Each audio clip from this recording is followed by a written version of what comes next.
तुम्हारा एक ही चीज के ऊपर दो रुख कैसे हो सकते हैं?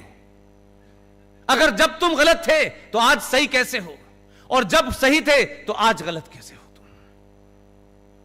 यह तो तुमको बताना होगा कि तुम भारत में हजारों करोड़ों लोगों ने अपने घर बार को मरने जीने के बावजूद भी इस मुल्क को इस मुकाम पे पहुंचाया कि आज दुनिया के अंदर पाकिस्तानी भी जब इंग्लैंड में घूम रहा होता है तो पासपोर्ट लेके नहीं चलता है, नाम बताता है जहीर कहां से आए हो, हिंदुस्तान से। उसको मालूम है कि हिंदुस्तान कहने से इज्जत मिलेगी, पाकिस्तान कहने से अंदर कर दिए जाएंगे। ये 70 साल में हमने इज्जत पाई है, बड़ी इसकी कीमत दी है हमने। लेकिन 70 साल के बाद उसी पाकिस्तान, जिस पाकिस्तान को बनाने के लिए तुमने 2 मुल्क बना दिए थे, उसी मुसलमान को जो तलवार लेकर के, जिसके साथ आपने 3 युद्ध किए हैं, 40 साल से प्रॉक्सी युद्ध बर्दाश्त कर रहे हैं, हजारों सैनिक मारे गए हैं, आज यही मुसलमान कहता है कि आप उसे क्यों नहीं आने देना चाहते? आप कहते हैं कि भारत में माइनॉरिटी सुरक्षित नहीं है, बहुत सारे लोग कहते हैं, वो भी कह रहे हैं। एक सम्मेलन में गए थे अभी, वहां कह के आए कि भारत के मुसलमान पाकिस्तान आना चाहते हैं, अगर यहां आ गए तो हमारे पास रिसोर्सेज नहीं है।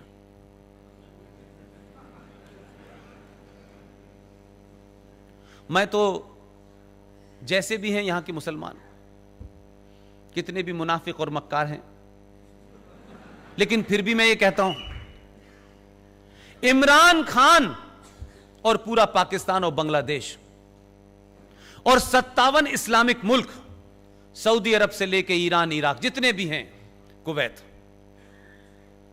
पिछले 70 सालों में बता दे किसी एक मुसलमान ने पाकिस्तान की नागरिकता मांगी कि नहीं मांगी? अगर हिंदुस्तान का हिंदू इंटॉलरेंट था, दंगाई था, मुसलमानों को मार रहा था, उनके मजहब की पहचान को मिटा रहा था, एक मुसलमान इस देश में निकल के ना तो 57 देशों में उन्होंने शरण मांगी, ना पाकिस्तान में मांगी, ना बांग्लादेश में मांगी, और उस सब के बावजूद की स्थिति यह है कि जो अपने आप को इस्लाम के नाम पे जिसने खड़ा किया, उस मुल्क के 2 लोग यहां आए हुए हैं। यह काम भी एक हिंदू राजा के हाथ से ही होना था। अदनान शामी और निकाह की हीरोइन सलमा आगा ने भारत की नागरिकता मांगी है। उनसे पूछो कि भाई वहां कौन महफूज नहीं है? हमारे यहां से तो ना मुसलमान जा रहा है ना हिंदू जा रहा है, तुम्हारे यहां से हिंदू भी आना चाहता है और मुसलमान भी आना चाहता है, बताओ है कौन? हम कहां हैं, तुम कहां हो? हमारी कोई बराबरी नहीं हो सकती। लेकिन आपके देश में, आपकी पार्लियामेंट में ऐसे भी जोकर बैठे हुए हैं कि उनको लगता है कि इस देश में बोलने की आजादी है। यह बात अलग है कि आपके राज्य में बोलने की आजादी की वजह से मेरा जयपुर का प्रोग्राम रोक दिया गया। इसलिए मैंने आपको दो बार धन्यवाद इसलिए नहीं दिया है, इसलिए दिया है कि आप बहादुर लोग हैं।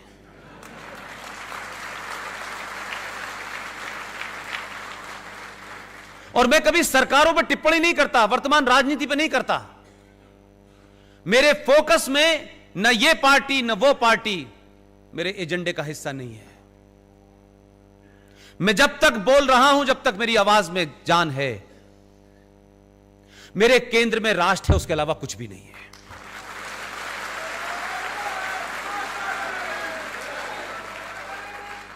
इसलिए आप किस पार्टी को वोट देते हैं, किस पार्टी को वोट नहीं देते, यह आपका निजी मामला है।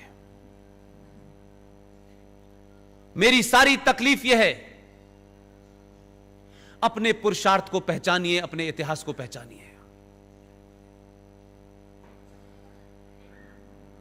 पीडीपी का एमपी फैयाज नाम का, लोकसभा में जब बहस चल रही थी तो उसने कहा कि देखिए साहब, ये क्या तरीका है, 370 हमसे ले ली जैसे उनके पिताजी की थी। देखिए, निकाह हलाला की दुकान हमारी बंद हो गई और राम मंदिर पे फैसला भी ऐसा दे दिया जैसे कोर्ट हमारी है। आखिर में बात करते करते मेरा बड़ा दिल था, काश मेरी हैसियत ऐसी होती कि मैं उसको वहीं एक्सपोज करता। लेकिन मैंने कहा वहां नहीं जा सकता तो यहां तो कर ही सकता हूं। आप सोचिए थोड़ी देर के लिए, जम्मू कश्मीर राज्य जब बना तो भारत के प्रधानमंत्री की क्या मजबूरियां थी मैं नहीं जानता। कुछ मजबूरियां होती हैं जो सार्वजनिक नहीं की जा सकती। उन्होंने किन मजबूरियों के चलते 370 दिया? 370 में सिर्फ इतना ही था कि भारत की सुप्रीम कोर्ट और भारत की संसद की लिमिटेड पावर थी। यहां तक भी ठीक था, इस पे भी कोई बड़ी शिकायत नहीं थी। लेकिन जघन्य अपराध जो किया, मैं किसी कारण से यह बैकग्राउंड इसलिए बताना चाहता हूं कि जो पीडीपी के लोगों ने भाषण दिया है, उन बेहया और बेशर्मों ने जो भाषण दिया है, एक आदमी खड़े होकर गलेवान पकड़ लेना चाहिए था किसी को, लेकिन नहीं पकड़ा। पूरे देश में सन्नाटा है, किसी एडिटोरियल में नहीं लिखा गया, किसी ने खबर नहीं छापी, किसी ने इंटरव्यू नहीं छापा। 14 मई 1954 को भारत के राष्ट्रपति के ऊपर दबाव डाल करके उस वक्त के प्रधानमंत्री ने राष्ट्रपति के एक आदेश को भारत के संविधान में धारा बना के जोड़ दिया। उस धारा का नाम था 35A।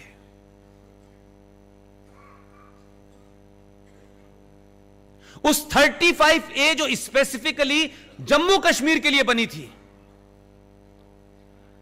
मैं इसलिए बार बार कह रहा हूं कि आप सोए नहीं थे, बल्कि आपको सुला दिया गया था। आपकी गिनती देख के मुझे लगता है कि आप जागने की पूरी कोशिश में हैं। आप जाग रहे हैं, इसीलिए लोगों को चिंता हो रही है। लोग चाहते थे कि आप सोते रहें। वो जो 1954 में डॉक्टर राजेंद्र प्रसाद से जो आदेश दिलवाया गया, उसको जब आपने भारत के संविधान में जोड़ा, उसे आपने आर्टिकल 35A का नाम दिया। उस पे चर्चा कभी नहीं हुई भारत के संसद के अंदर, रखा तक नहीं गया। इसी को हमारी टीम ने चैलेंज किया था सुप्रीम कोर्ट में। लेकिन इशू क्या है? 370 से ज्यादा बड़ा खतरा और ज्यादा खतरनाक, और मैं यह कह सकता हूं कि जम्मू कश्मीर में पिछले 70 सालों में जो अलगाव, जो आतंक जो फैला है, उसकी जड़ में 35A थी। यह धारा नहीं हटी है, यह जम्मू कश्मीर में आतंक को समाप्त करने का सिलसिला शुरू हुआ है। मैं बताता हूं आपको, आपने भारत के संविधान में 14 मई 1954 को जोड़ा, लेकिन मजबूरी देखिए। कश्मीर के उस वक्त के महान लीडर जो कश्मीरियत की बात कर रहे थे, उन्होंने कहा कि हमारा संविधान, उनका 1956 में उनका संविधान, जो जम्मू कश्मीर में भारत एक राज्य था जहां उनका एक अलग संविधान था, वो 56 में ड्राफ्ट तैयार हुआ और जनवरी 57 में वो संविधान बनके जम्मू कश्मीर में लागू हो गया। क्या कभी आपने देखा था, सुना था कि जम्मू कश्मीर का अलग संविधान है? कभी सोचा था, कभी पढ़ा था, कहीं किसी किताब में, कहीं रेफरेंस में आया था, कहीं किसी लॉ के स्टूडेंट को बताया गया था, कभी भारत की संसद के बाहर, कभी जुडिशरी के अंदर कहीं चर्चा हुई थी कि एक संविधान इस देश में है? यह पहला दुनिया का एक देश है जिसके आजाद होने के बाद उनका संविधान भी अलग था, उनका प्रधानमंत्री था, उनकी विधानसभा का टर्म भी 6 साल था, वहां सदर रियासत भी था, वहां भारत का संविधान और आईपीसी लागू नहीं होती थी, लेकिन फिर भी देश चल रहा था। यह सब आप दे चुके थे। लेकिन उनकी मक्कारी देखिए, वो कितने शार्प लोग थे, वो कितने एंटी हिंदू और एंटी इंडिया थे। ये देश सो रहा था, इसलिए उन्हें इससे बढ़िया माहौल मिल ही नहीं सकता था।